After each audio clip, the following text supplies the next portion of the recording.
আসসালামু আলাইকুম, স্বাগতম জানাচ্ছি বিবিসি নিউজ আন্তর্জাতিক সংবাদে। শুরুতেই সংবাদ শিরোনাম, এরপর বিস্তারিত। তেহরানের সাথে চুক্তির ব্যাপারে আশাবাদী ট্রাম্প। তুরস্কে পৃথক সড়ক দুর্ঘটনায় নিহত ১৬। এপস্টিন নথিতে নাম, দল ছাড়লেন সাবেক ব্রিটিশ মন্ত্রী। যুক্তরাষ্ট্রের সাথে আলোচনার পথে অগ্রগতি হয়েছে বলে ইরান। দর্শক, এতক্ষণ শুনছিলেন সংবাদ শিরোনাম। এখন বিস্তারিত। আপনি যদি ইসরায়েলের ধ্বংস চান এবং মুসলিমদের পাশে থাকেন, তাহলে ভিডিওতে লাইক করে চ্যানেলটি অবশ্যই সাবস্ক্রাইব করে দিবেন এবং আপনার মূল্যবান মতামত অবশ্যই কমেন্টে লিখে জানিয়ে দিবেন। এখন বিস্তারিত। তেহরানের সাথে চুক্তির ব্যাপারে আশাবাদী ট্রাম্প। মার্কিন প্রেসিডেন্ট ডোনাল্ড ট্রাম্প গতকাল রোববার বলেছেন, ইরানের সর্বোচ্চ নেতা সতর্ক করে দেওয়ার পরও তিনি তেহরানের সাথে একটি চুক্তিতে পৌঁছাতে আশাবাদী। দেশটির সর্বোচ্চ নেতা হুঁশিয়ারি দিয়েছেন, ইসলামী প্রজাতন্ত্রের ওপর যুক্তরাষ্ট্রের যে কোনো ধরনের হামলা আঞ্চলিক যুদ্ধের সূচনাপাত ঘটাবে। গত মাসে সরকারবিরোধী বিক্ষোভে ইরানি কর্তৃপক্ষের দমনপীড়নের পর ট্রাম্প সামরিক পদক্ষেপের হুমকি দেন এবং মধ্যপ্রাচ্যে একটি বিমানবাহী রণতরী বহর পাঠানোর নির্দেশ দেন। ইরানের সর্বোচ্চ নেতা আয়াতুল্লাহ আলী খামেনি গতকাল রোববার সাম্প্রতিক বিক্ষোভগুলোকে একটি অভ্যুত্থানের সাথে তুলনা করেন এবং সতর্ক করে বলেন, যুক্তরাষ্ট্রের কোনো ধরনের হামলা হলে তা ব্যাপক সংঘাতের সূচনা করবে। তিনি আরও বলেন, আমেরিকানদের জানা উচিত, যদি তারা যুদ্ধ শুরু করে তবে এবার তা হবে একটি আঞ্চলিক যুদ্ধ। একই সাথে তিনি ইরানিদের উদ্দেশ্যে বলেন, ট্রাম্পের বক্তব্যে তাদের ভয় পাওয়ার কোনো কারণ নেই। খামেনি আরও বলেন, তারা অর্থাৎ দাঙ্গাকারীরা পুলিশ, সরকারি কেন্দ্র, আইআরজিসি কেন্দ্র, ব্যাংক ও মসজিদে হামলা চালিয়েছে এবং কুরআন পুড়িয়েছে। এটি ছিল একটি অভ্যুত্থান। সেই অভ্যুত্থান দমন করা হয়েছে।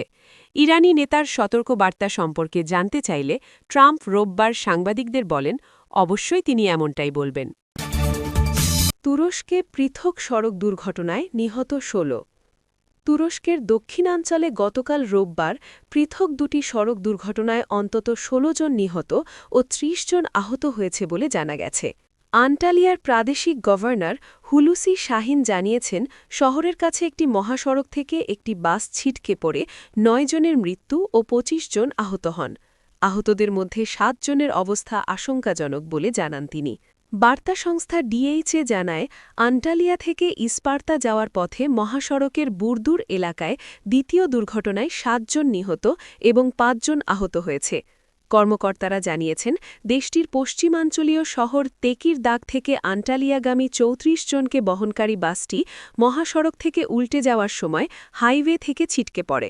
তবে এতে কোনো বিদেশি নাগরিক ছিল কিনা তা তিনি উল্লেখ করেননি। কর্মকর্তারা আরও বলেন, এটি এমন একটি মোড় যেখানে দ্রুত গতিতে গাড়ি চালানো উচিত নয়। তবুও মনে হচ্ছে বাসটি সেখানে বেপরোয়া গতিতে চলছিল। বৃষ্টির কারণে সড়কটি পিচ্ছিল ছিল বলেও মনে হচ্ছে। আন্টালিয়াকে ঘিরে অবস্থিত এই উপকূলীয় অঞ্চলটি একটি জনপ্রিয় অবকাশ যাপন কেন্দ্র। এই পর্যটন কেন্দ্রে প্রতি বছর বহু বিদেশি পর্যটক ভ্রমণ করেন। এপস্টিন নথিতে নাম, দল ছাড়লেন সাবেক ব্রিটিশ মন্ত্রী। যৌন অপরাধী এপস্টিন সম্পর্কিত নথিতে নাম আসার পর যুক্তরাজ্যে লেবার পার্টি থেকে পদত্যাগ করেছেন সাবেক মন্ত্রী লর্ড ম্যান্ডেলসন। তিনি বলেছেন, নতুন করে বিব্রতকর পরিস্থিতি তৈরির কারণ তিনি হতে চান না। শুক্রবার যুক্তরাষ্ট্রের বিচার বিভাগ নতুন করে যেসব নথি প্রকাশ করেছে সেখানেও তার নাম এসেছে।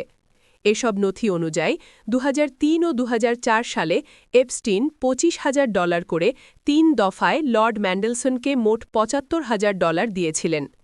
লেবার পার্টির জেনারেল সেক্রেটারিকে দেয়া চিঠিতে লর্ড ম্যান্ডেলসন বলেন, এই সপ্তাহান্তে জেফ্রি এপস্টিনকে নিয়ে তৈরি হওয়া ক্ষোভের সাথে আমি আবারও যুক্ত হয়ে পড়েছি এবং এতে আমি অনুতপ্ত বোধ করছি এবং এ বিষয়ে দুঃখিত। তিনি আরও বলেন, ২০ বছর আগে আমাকে অর্থ দেয়ার অভিযোগ মিথ্যা বলেই আমি বিশ্বাস করি। এর কোনো প্রমাণ নেই এবং আমি মনে করতে পারছি না। এগুলো আমাদের যাচাই করে দেখতে হবে। এটি করার সময় আমি লেবার পার্টির জন্য নতুন করে বিব্রতকর পরিস্থিতি তৈরি করতে চাই না এবং সেজন্য আমি দলের সদস্যপদ থেকে সরে যাচ্ছি। তিনি বলেন, আমি আবারও সেই নারী ও মেয়েদের কাছে ক্ষমা চাওয়ার সুযোগ নিতে চাই যাদের কথা অনেক আগেই শোনা উচিত ছিল।